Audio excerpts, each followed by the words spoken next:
The morning sun streamed through the stained glass windows of our family's estate library, casting colored shadows across faces I'd known all my life. Faces that had never quite known me.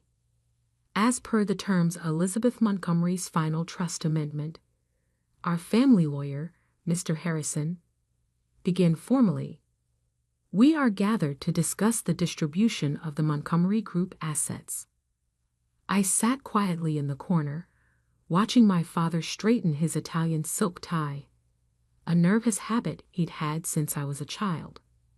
Next to him, my sister Victoria adjusted her Cartier watch, manicured fingers tapping impatiently on the antique mahogany table. 2 weeks had passed since we buried Grandma Elizabeth, the woman who'd built Montgomery Investments from a small family office into a $4.8 billion empire. 2 weeks of whispered conversations, hidden meetings, and not-so-subtle celebrations from those who thought they knew what was coming. They didn't. Before we proceed, Mr. Harrison continued, I should note that Mrs. Montgomery made several unusual requests regarding this meeting. Just get on with it, James, my father interrupted. We all know what Mother wanted. Did they? I thought, remembering the last 3 years of quiet Sunday afternoons in Grandma's private study. The lessons she'd taught me while everyone else was at the country club. The empire she'd really built, hidden behind the one they thought they knew. Very well. Mr. Harrison adjusted his glasses. The primary Montgomery Group holdings, including the investment firm, real estate portfolio, and technological ventures, will be distributed as follows. Victoria leaned forward, her perfectly styled hair falling slightly out of place, the only sign of her anticipation. To Victoria Montgomery Pierce, Mr. Harrison read, in recognition of her MBA from Harvard Business School and her position as Chief Strategy Officer. My sister's smile grew wider. Shares amounting to 15% of Montgomery Investments, plus the summer house in Martha's Vineyard. The smile faltered. 15%? That's all. I suppressed a small smile, remembering Grandma's words. Watch their faces when they realize how little they really know. To William Montgomery, the lawyer continued, addressing my father, in recognition of 30 years of service as CEO. Dad straightened, confident in his position as eldest child and current chief executive. Shares amounting to 20% of Montgomery Investments, plus the London office property. 20. My father's voice cracked. There must be some mistake. Mother always said, if I may continue. Mr. Harrison interrupted firmly. To various minor shareholders and board members, 10% distributed according to the attached schedule. The room had grown tenser with each announcement. Simple math told them that 55% of the company, the controlling interest, remained unallocated. Finally, Mr. Harrison turned to me and to Alexandra Montgomery. Let me guess, Victoria sneered. The family photo albums? That's more your speed, isn't it, little sister? I thought about the last video call with Grandma, 3 days before she passed. About the documents hidden in my apartment safe. About the truth they'd never bothered to see. Alexandra gets nothing, my father announced with a cold smile. Mother and I discussed this extensively. She's not qualified to handle any significant portion of the business. Mr. Harrison raised an eyebrow. Oh, and when was this discussion? Last month, at the hospital. She was very clear about Alex's limitations. I reached for my phone, opening a specific video file. Interesting, because I have Grandma's actual last words right here. What are you talking about? Victoria snapped. Silently, I placed my phone on the table and pressed play. The screen filled with Grandma Elizabeth's face, recorded in her study 3 days before she passed. If you're watching this, she began, her voice strong despite her illness. Then the vultures have already started circling. William, Victoria, I see you both. I've always seen you. My father's face paled slightly. You think you know this company. You think your MBAs and your country club connections make you worthy of what I built. But while you were posturing and plotting, you missed what was right in front of you. The video showed her picking up a thick folder. For the past 3 years, Alexandra has been running Montgomery Investments' Asian division. Under a different name, of course. Can't have you interfering with actual success, can we? Under her leadership, that division has outperformed all others by 300%. Victoria's head snapped toward me, but I kept watching the screen. But that's not all. Grandma continued. Show them, Alexandra. Show them what we built while they were too busy underestimating you. This was my cue. I pulled out my laptop, connected it to the library's display screen, and opened a series of documents. The Asian division was just the beginning, I said quietly. 3 years ago, Grandma asked me to audit the entire company. What we found wasn't pretty. Spreadsheets filled the screen, evidence of mismanagement, hidden losses, and questionable decisions under my father's leadership. You've lost $600 million in failed ventures that you've hidden from the board, I continued. Covered up 3 potential SEC violations, and nearly bankrupted our tech division with that merger you forced through last year. How dare you? My father started to rise. Sit down, William. Grandma's voice commanded from the video.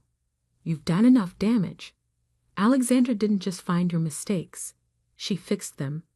Remember that mysterious investor who bailed out the tech division?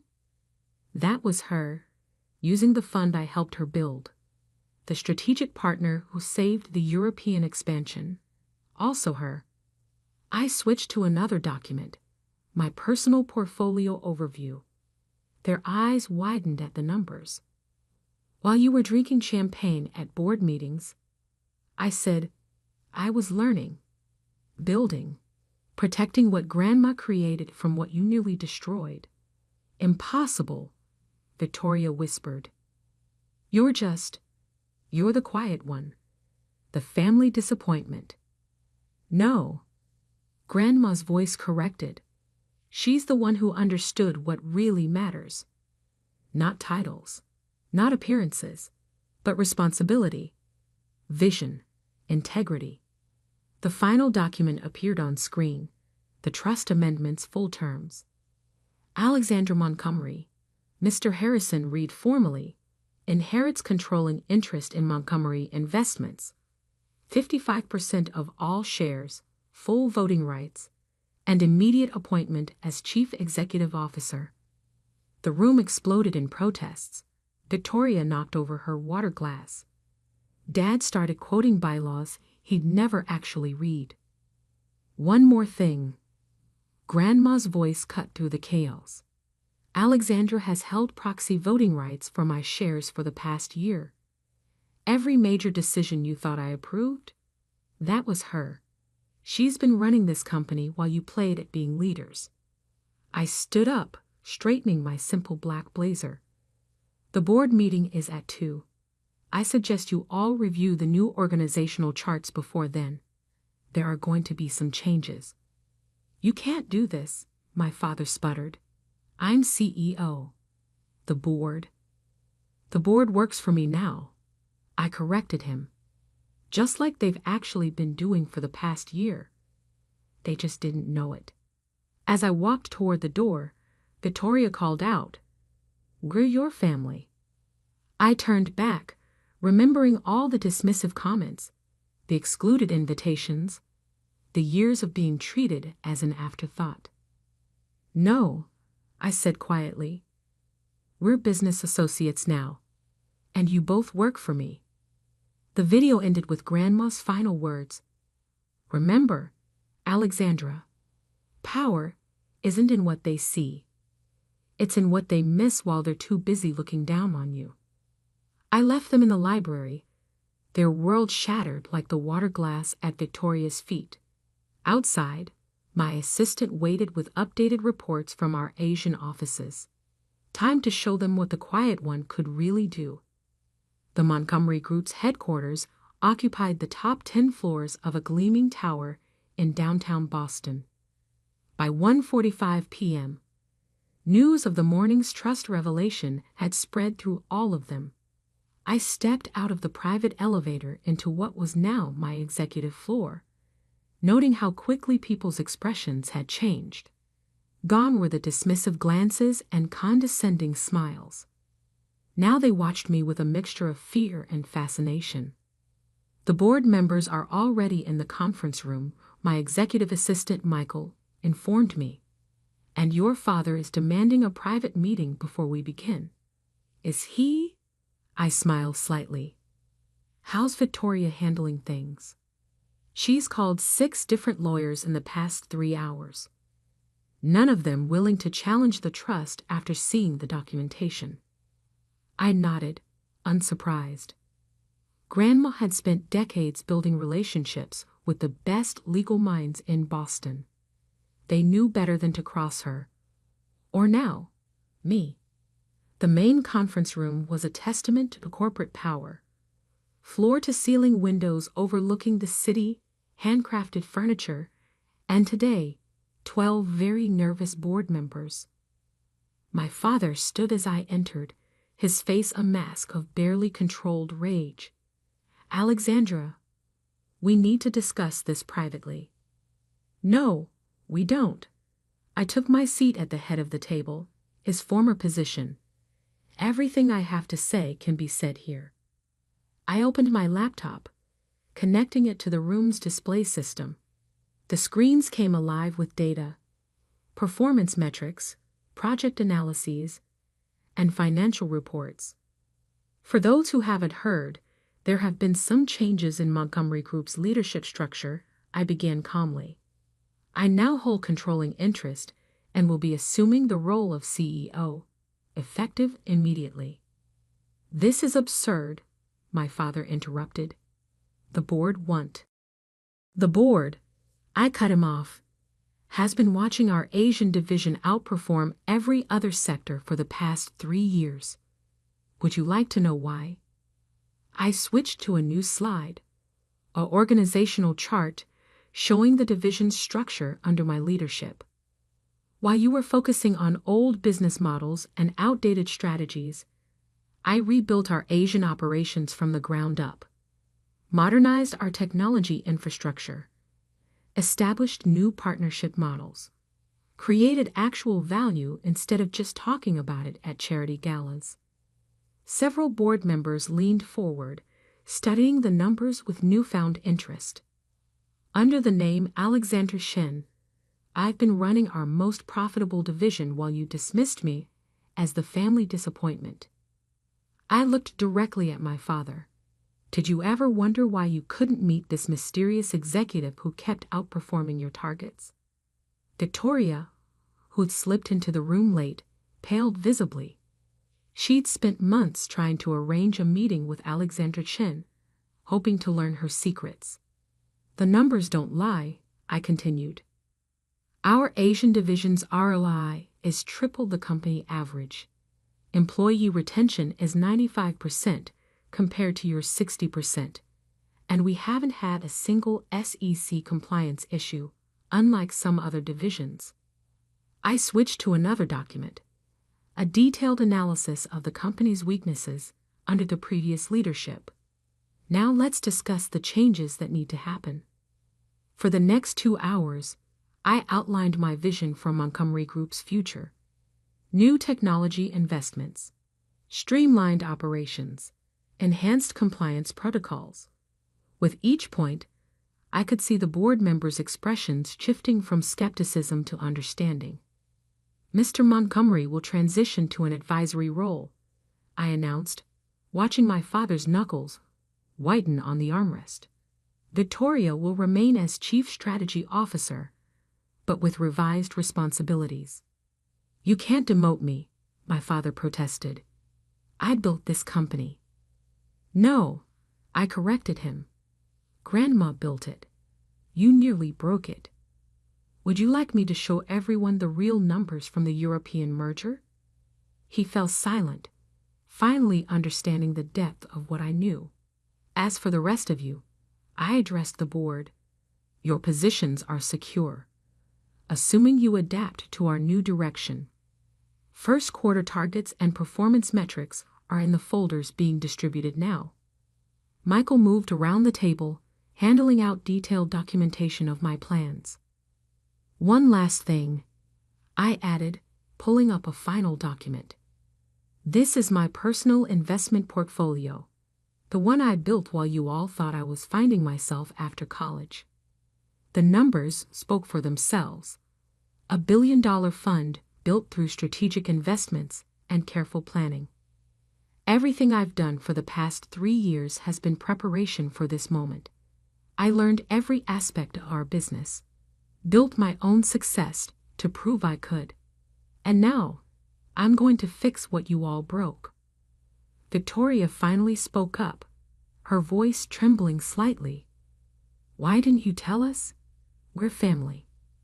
I thought about all the family dinners where they talked over me, the meetings where they'd ignored my suggestions, the years of being treated as an afterthought. Family, I laughed softly.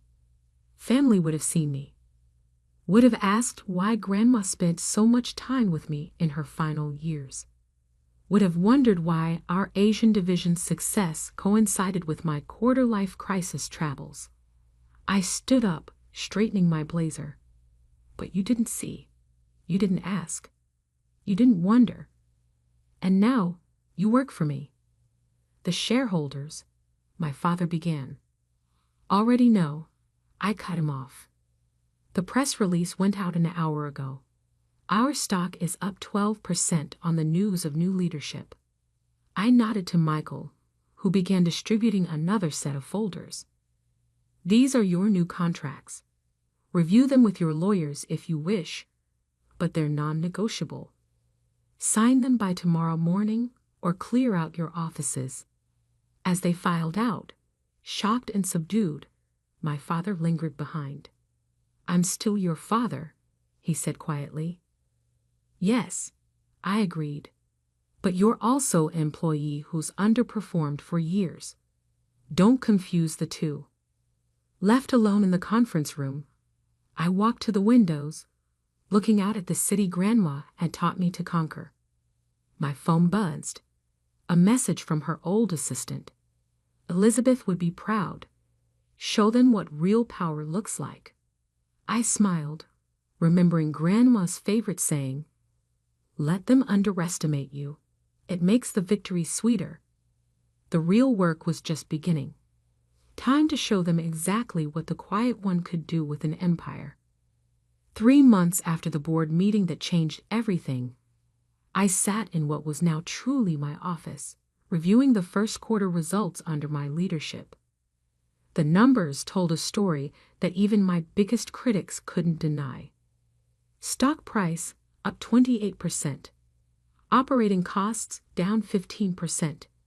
Employee satisfaction scores at an all-time high. And most importantly, the toxic culture that had plagued Montgomery Group for years was finally changing. A knock at my door interrupted my analysis. "Come in," I called, already knowing who it would be. Victoria entered, looking different from the polished, arrogant sister I'd grown up with. 3 months of actual work had changed her. Her designer clothes were still impeccable, but there was a new humility in her stance. "The Singapore merger documents are ready for your review," she said, placing a thick folder on my desk. "And I found something else you should see." She hesitated, then pulled out an old leather-bound notebook. It was in Dad's private safe. I think you need to know the whole truth." I recognized the notebook immediately.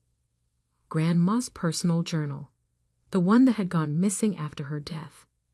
"Sit down," I said, gesturing to the chair across from me. "Tell me why you're really here." Victoria sank into the chair, her composure cracking slightly. "I've been reviewing the old board minutes, trying to understand how we missed so much. And I found patterns. Things Dad did that didn't make sense." I opened the journal, already suspecting what I'd find. Grandma had told me pieces of this story, but never the whole truth. "He was embezzling," Victoria said quietly, "for years. Small amounts at first, then larger ones. Grandma knew, didn't she? That's why she chose you." I turned to a marked page in the journal, reading Grandma's elegant handwriting. "William thinks power is about control, about taking. He never understood that true power is about building, protecting, growing. But Alexandra, she sees it, just like I did at her age." "Did you know," Victoria asked, "about Dad's theft?" "I knew enough," I replied. "Grandma showed me the evidence 3 years ago. It's why we started preparing for this transition." I pulled out my laptop, opening a secure folder. "These are the complete records. Nearly $50 million over 12 years, hidden in offshore accounts. Money that should have gone to employee pensions, research and development, company growth." Victoria's face paled. "What are you going to do?" "What I've already done," I said calmly. "The money has been recovered and returned to the appropriate accounts.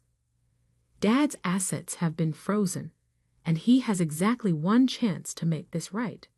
On cue, my father walked into the office, escorted by Michael. He looked older than he had 3 months ago, the weight of his secrets finally showing. "Sit down, Dad," I said, gesturing to the other chair. "It's time we had an honest conversation about legacy." He saw the journal on my desk and seemed to deflate further. "Elizabeth knew." "Grandma knew everything," I confirmed. "Every hidden transfer. Every falsified report. Every lie you told the board. She knew, and she prepared for this moment."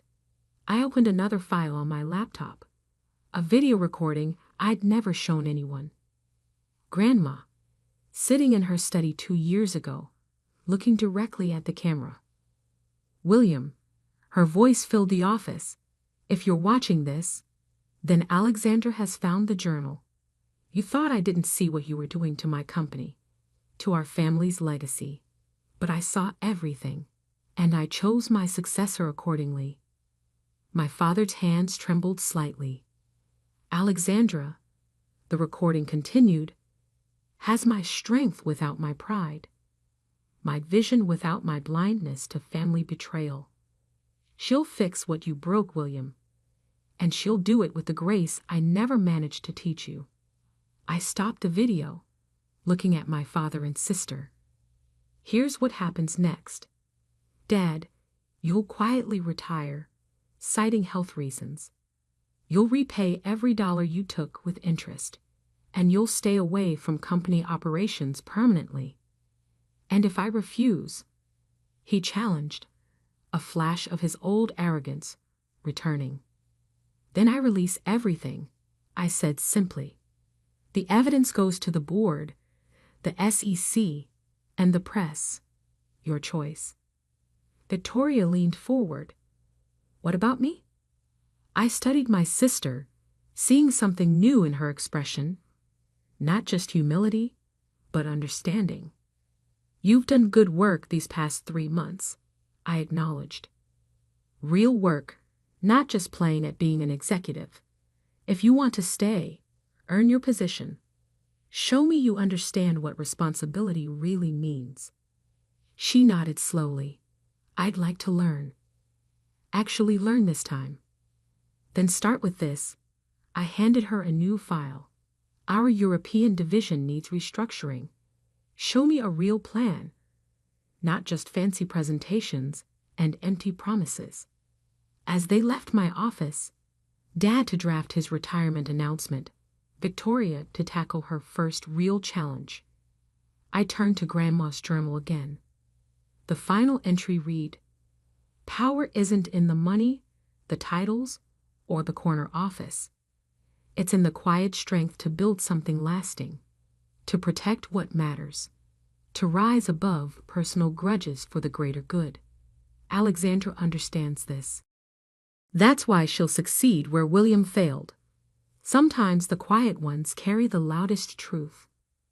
My phone buzzed with messages. Asian markets opening strong, European partnerships expanding, domestic operations streamlining. The empire was growing stronger every day.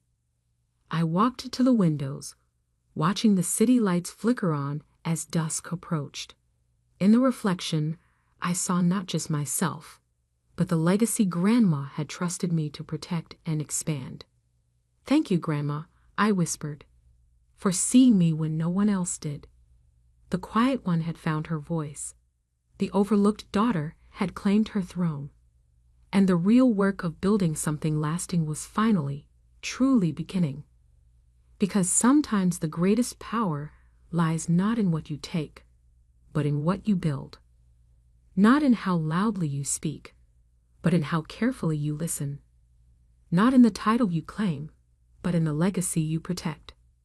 The Montgomery Group would rise again, stronger than ever. Built on truth this time, not secrets. On merit, not manipulation. On quiet strength, not empty power. And I would make sure of it. One decision, one day, one victory at a time.